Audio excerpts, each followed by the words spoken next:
Bat হাতে নিয়মিত run না এলেও টস ভাগ্যে যেন মিস্টার কনসিস্টেন্ট লিটন দাস। আগের 2 ম্যাচের মতো ধবল ধুলার লজ্জা এড়ানোর ম্যাচেও টস হারলেন লিটন। যদিও সালমান আঘার সিদ্ধান্তে সফরে প্রথমবার প্রথম ইনিংসে ব্যাটিংয়ে বাংলাদেশ।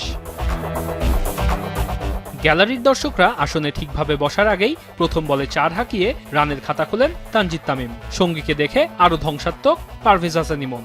তামিম শুরুতে কিছুটা খোলসবন্দি থাকলেও কোষমুক্ত তরবারির মতো উইলো চালিয়ে 4 ছক্কার ফুলছুরিতে প্রতিপক্ষ ফিল্ডারদের বল কুড়ানোতে ব্যস্ত রাখলেন ইমন।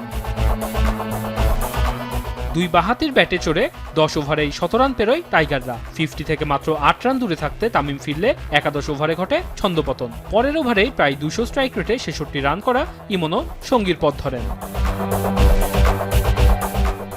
সকালের সূর্য প্রতিদিন যে সঠিক পূর্বাভাস দেয় না, এর আরও একটি উদাহরণ যেন বাংলাদেশের ইনিংস।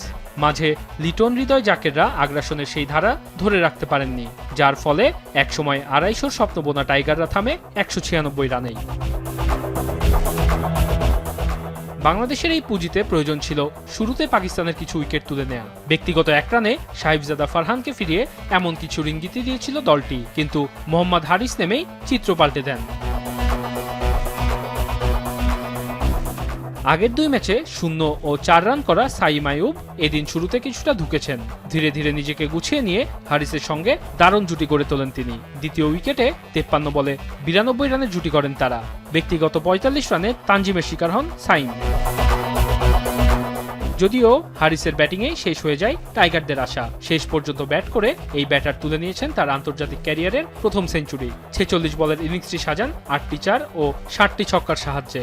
এছাড়া হাসান নওয়াজ 26 ও অধিনায়ক সালমান আলী আগা 15 রানে অপরাজিত থাকেন।